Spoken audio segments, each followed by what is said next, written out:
काजल लगा रही थी और जिया इस सोच में डूबी थी कि अगर उसे ताज होटल जाना पड़ा तो वो अपना फंकी लुक लेकर वहां नहीं जा पाएगी, क्योंकि उन कपड़ों में देखकर उसे बाहर खड़े गार्ड रोक लेंगे और अंदर आने से मना कर देंगे। साथ ही कुछ ही देर पहले मोहिनी ने जिया से ये भी कहा था कि आज उसे गाड़ी लेने आ रही है। कहीं वो गाड़ी उस आदमी की तो नहीं जो उसे डेट पर ताज होटल बुला रहा था। अगर ऐसा हुआ तो जिया के पास कपड़े बदलने तक का भी समय नहीं हो पाएगा। आज जिया के सामने नई चुनौती आ खड़ी हुई थी। उसे समझ नहीं आ रहा था कि वो इस लड़के को कैसे मना करेगी, क्योंकि इससे पहले वो जहाँ भी डेट पर जाती थी आधे से ज्यादा काम तो उसका पहनावा ही कर देता था। पर आज बात कुछ और थी। जिया तैयार हो चुकी थी, तभी मोहिनी खिड़की से बाहर झांक कर देखती है। गाड़ी भी दरवाजे पर पहुंच गई थी। तभी मोहिनी खुशी से अंदर आते हुए जिया से कहती है, चलो चलो गाड़ी भी आ चुकी है। जिया अपनी हर रोज पहनने वाली फुटवेयर्स पहनकर जैसे ही कमरे से बाहर निकलती है, मोहिनी उसके पैरों को देखकर उसे रोकते हुए कहती है, बेटा तुम्हें ड्रेसिंग का कोई नॉलेज नहीं है, इतनी प्यारी ड्रेस के नीचे कौन स्लीपर्स पहनता है, रुको एक सेकंड। ये कहते हुए मोहिनी अंदर से आधी इंच की हील वाली सैंडल लेकर आती है और जिया को पहनने के लिए कहती है। जिया मन ही मन सोच रही थी, माँ ने रही कहीं कसर भी नहीं छोड़ी, अब तो मैं कुछ भी बोलूं वो लड़का शादी के लिए पहले से ही तैयार बैठा होगा। ये सोचते हुए जिया आगे चलना शुरू करती है। मोहिनी जिया को छोड़ने के लिए बाहर तक आती है। तभी ड्राइवर ने कार से उतरते हुए जिया के लिए पीछे का दरवाजा खोला और जिया कार में बैठ गई। उस ड्राइवर के पहनावे को देखकर लग रहा था कि वो रजवाड़ों के यहाँ ड्राइवरी करता होगा। आज जिया को कोई मौका नहीं मिलने वाला था और दूसरी तरफ जिया को अपना बैग छुपाने तक की भी फुर्सत नहीं मिली। ना ही वो उसे अपने साथ ले जा पाई, क्योंकि मोहिनी ने पहले से ही उसके लिए पर्स तैयार किया था जो उसके कपड़ों के साथ मैच करता था। कार दरवाजे से निकल पड़ी और मोहिनी हाथ हिलाते हुए कार के जाते ही घर के अंदर आ गई। जिया फ्रंट सीट पर लगे मिरर पर अपना चेहरा देख सकती थी और वो बहुत खूबसूरत दिख रही थी। उसके माथे पर चमकीली बिंदी लगी हुई थी और आंखें ऐसी लग रही थी जैसे बस देखते ही प्यार हो जाए। तभी ड्राइवर की एक नजर मिरर से टकराई और वो कुछ पल तक जिया को देखता रहा। जिया समझ गई कि आज वो अपनी सुंदरता को छुपाने के लिए कोई हथकंडा नहीं आजमा सकती, इसलिए चुपचाप गाड़ी में बैठे रहना ही उसके लिए ठीक था। आखिरकार गाड़ी ताज होटल पहुंच गई। एक तरफ ड्राइवर ने जिया के लिए दरवाजा खोला और दूसरी तरफ अगस्त अपने ऑफिस में बैठा आज की मीटिंग के लिए जगह चुन रहा था। साथ ही उसे आधे घंटे में ऑफिस से निकलना था। अगस्त के क्लाइंट ताज होटल में रुके हुए थे, इसलिए अगस्त को लगा कि उससे अच्छी जगह मीटिंग के लिए कोई और हो ही नहीं सकती। तभी अगस्त गार्ड को फोन करते हुए कहता है, हमारी मीटिंग ताज होटल में ही होगी, जितना जल्दी हो सके क्लाइंट को इन्फॉर्म कर दो और गाड़ी रेडी रखो। फैशन टेक्सटाइल के बाहर लाइन से 3 काली रंग की गाड़ियां खड़ी थी, जिनमें से पहली गाड़ी में ऑफिस का स्टाफ बैठा और दूसरी गाड़ी में अगस्त के कुछ गार्ड्स बैठने वाले थे, लेकिन वो अगस्त के नीचे आने का इंतजार कर रहे थे। जैसे ही अगस्त 13th फ्लोर से नीचे आया, गार्ड ने उसके लिए गाड़ी का दरवाजा खोला और वो पीछे की सीट पर बैठ गया। एक एक करके सभी गाड़ियां फैशन टेक्सटाइल की बिल्डिंग से निकली।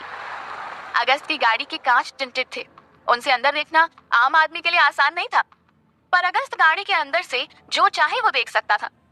ड्राइवर ने जिया को कैफेटेरिया की तरफ जाने के लिए कहा और वो गाड़ी पार्क करने चला गया। आज पहली बार जिया ताज होटल आई थी। अंदर आते ही उसके चेहरे पर घबराहट साफ नजर आ रही थी। तभी रिसेप्शनिस्ट ने जिया के चेहरे की घबराहट को देखते हुए पूछा, मैडम क्या मैं आपकी कुछ मदद करूं? जिया दबी आवाज में रिसेप्शनिस्ट से कहती है, मुझे कैफेटेरिया की तरफ जाने का रास्ता बता दीजिए प्लीज। इतना कहते ही जिया रिसेप्शनिस्ट की तरफ देखने लगी। तभी रिसेप्शनिस्ट जिया को उंगली से इशारा करते हुए कहती है, आप यहाँ से सीधा आगे जाकर राइट ले लीजिए, आपको कैफेटेरिया दिख जाएगा। उस वक्त जिया की घबराहट ताज होटल में आने की वजह से नहीं थी, बल्कि अपने पहनावे की वजह से थी। उसे डर था कि कहीं वो लड़का उसे पसंद ना कर ले। ये सोचते हुए धीरे धीरे जिया ने अपने कदम आगे बढ़ाए। तभी अगस्त की कार ताज होटल के पैसेज की तरफ आती है और दरवाजे पर खड़ा हुआ गेटकीपर अगस्त की कार को देखकर कुछ सीढ़ी नीचे उतरने के बाद अगस्त की कार का दरवाजा खोलते हुए कहता है, नमस्ते सर, ताज होटल में आपका स्वागत है। अगस्त जैसे ही अंदर आया, ताज होटल का फीमेल स्टाफ उसके स्वागत में खड़ा हो गया और स्वागत का कार्यक्रम खत्म होते ही अगस्त कॉन्फ्रेंस हॉल की तरफ चला गया। दूसरी तरफ जिया कैफेटेरिया में उस लड़के का इंतजार कर रही थी। कुछ ही देर में जिया का इंतजार खत्म हुआ और वो लड़का आकर जिया के सामने वाली कुर्सी पर बैठा।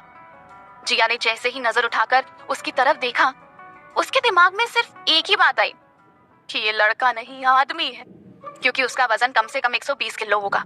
वो खुद की मदद से उठ बैठ तक नहीं पा रहा था। उसके पीछे 2 आदमी खड़े थे उसने गले में सोने की मालाएं डाली थी जो कि सफेद रंग के ढीले ढाले कुर्ते के ऊपर लटक रही थी। हालांकि मोहिनी ने जिया को उसकी फोटो दिखाई थी, लेकिन फोटो के अनुसार उसका शरीर बहुत मोटा था।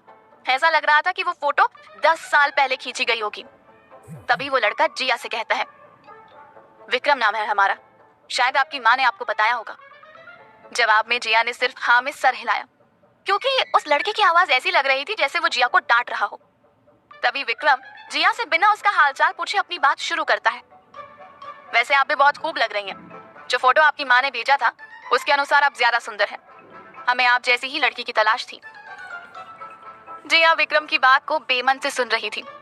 तभी जिया ने अपने पर्स की आड़ लेकर अपने फोन का कैमरा ऑन किया और चोरी से विक्रम की फोटो खींचकर अपनी माँ को भेज दी। उस फोटो को देखकर साफ पता चल रहा था कि मोटापे के कारण विक्रम की गर्दन जैसे गायब हो गई थी। उसके कंधे उसके गालों को छू रहे थे और विक्रम चुप रहने का नाम ही नहीं ले रहा था। अपनी बात को जारी रखते हुए विक्रम कहता है, तो अब आप रजवाड़ा घराने की रानी बनने वाली हैं। ऐसी किस्मत हर किसी की नहीं होती। आप सोच भी नहीं सकती हैं कि आपको कितने गहनों का बोझ उठाना है। इतना कहते ही विक्रम हंसने लगा, लेकिन जिया चुप बैठी हुई थी। बात करते हुए विक्रम के दांतों में लगा हुआ मावा साफ नजर आ रहा था। विक्रम जैसे ही कुछ और बोलता, उसके मुंह से झाग निकलना शुरू हो गया। तभी उसके पीछे खड़ा हुआ एक आदमी चांदी का कटोरा आगे करता है और विक्रम उसमें थूकते हुए टिश्यू पेपर से अपना मुंह पोंछकर कहता है, बाकी हमारी ठाट बाट तो आपको दिख रही है, पर एक समस्या है। तभी जिया को अचानक ऐसा लगा कि शायद विक्रम कुछ ऐसा कहने वाला है जो जिया सुनना चाहती थी, लेकिन विक्रम कहता है, और वो समस्या ये है कि रजवाड़ों की औरतें सारी दुनिया के सामने ऐसे कपड़े पहनकर नहीं घूमती हैं। आपको साड़ी पहनकर पल्लू सर पर रखकर रहना पड़ेगा। जिया मन ही मन सोचती है कि अगर उसने जिया का असली अवतार देखा होता तो शायद वो बेहोश हो जाता। विक्रम की बातें चल रही थी, तभी ब्लैक सूट पहने 10 लोग कैफेटेरिया में आते हैं और रिजर्व सीट की तरफ चले जाते हैं। तभी अगस्त अपने फॉरेन गेस्ट के साथ कैफेटेरिया में आता है और रिजर्व एरिया में बैठते ही उसकी नजर जिया पर पड़ती है। एक पल के लिए अगस्त को लगा कि ये जिया नहीं कोई और है, क्योंकि अगस्त ने जिया को कभी इस तरह के कपड़ों में नहीं देखा था और आज वो बहुत खूबसूरत दिख रही थी। अगस्त सोच रहा था कि ये इसका कौन सा रूप है और अब वो इस भद्दे आदमी के साथ क्या कर रही है। तभी अगस्त के कानों में आवाज आती है, हेलो। ये आवाज सुनते ही अगस्त अपनी नजरें क्लाइंट की तरफ घुमाते हुए उनसे बातें करना शुरू करता है। जिया विक्रम की बातें सुनकर पक गई थी और अब वो उसे और नहीं झेल सकती थी, इसलिए उसने अपने सैंडल उतार दी और फिर पालती मारकर कुर्सी के ऊपर बैठ गई। ये देखते ही विक्रम बोलते बोलते चुप हो गया। उसे समझ नहीं आ रहा था कि अचानक जिया को क्या हुआ। तभी जिया विक्रम की तरफ देखकर कहती है, आपने अपने रजवाड़ा खानदान की ना काफी विशेषताएं गिना दी हैं। अब इससे आगे की विशेषताएं जानने से पहले मुझे अपने पेट में कुछ डालना पड़ेगा ताकि मुझे सुनने की शक्ति मिल पाए। जिया की बातें सुनते ही विक्रम का मुंह बन गया और उसने अपने पीछे खड़े एक आदमी की तरफ इशारा करते हुए उसे आगे बुलाया। तभी वो आदमी जिया से कहता है, बताएं मैडम, आप क्या लेंगी। जिया ने मेन्यू की तरफ देखते हुए उस आदमी को अपना ऑर्डर बताया और कुछ ही देर में जिया के लिए नाश्ता टेबल पर आ गया। एक आम पंजाबी लड़की की तरह जिया ने इतने बड़े होटल में आने के बाद भी अपने लिए आलू पराठा ऑर्डर किया था और वो प्लेट में रखी हुई फैंसी चम्मचों को प्लेट से हटाते हुए दोनों हाथों से पराठा तोड़कर खाने लगी। विक्रम उसे हैरानी से देख रहा था। पराठा खत्म होते ही जिया विक्रम से कहती है, जी जी विक्रम जी, आप बताइए फिर क्या हुआ और मुझे क्या क्या करना होगा। कुछ देर सोचकर विक्रम जिया से कहता है, आप में सारे घरेलू लड़की के गुण कूट कूट कर भरे हुए हैं। माँ आपको देखकर बहुत खुश होंगी। मैं तो कहता हूँ कल ही आप अपनी माँ को लेकर जयपुर आ जाइए, सारी व्यवस्था हम करवा देंगे और लगे हाथों रिश्ता भी हो जाएगा। तभी जिया कहती है, विक्रम जी, रिश्ते में क्या रखा है, पहले हम मिलना जुलना तो शुरू करें, एक दूसरे को समझे तो सही, रिश्ता तो होता रहेगा। ये सुनते ही विक्रम टेबल पर हाथ मारते हुए कहता है, देखिए, ना तो हमारे यहाँ पतियों का नाम लिया जाता है और ना ही मिलना जुलना होता है। जो भी मिलना जुलना होगा शादी के बाद हो जाएगा। और हम आपको बता दें कि हम यहाँ सिर्फ और सिर्फ आपसे मिलने आए हैं।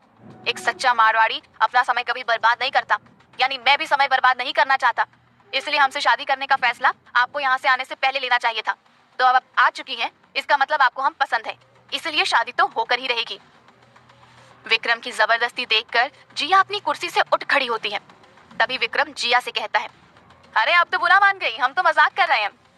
जिया ने अपने चारों तरफ देखा, 2 आदमी अब जिया के पीछे भी खड़े हो गए थे, इसलिए जिया चुपचाप कुर्सी पर बैठ गई। तभी अगस्त की नजर जिया की तरफ जाती है और वो अपने फॉरेन क्लाइंट को अलविदा कहकर कुछ देर और कैफेटेरिया में बैठने का फैसला करता है। जिया मनी मन सोच रही थी कि अगर वो यहाँ से चुपचाप चली गई तो क्या होगा। हालांकि जिया कभी डरती नहीं थी, इसलिए उसने अपना पर्स उठाया और वो टेबल से उठकर जाने लगी।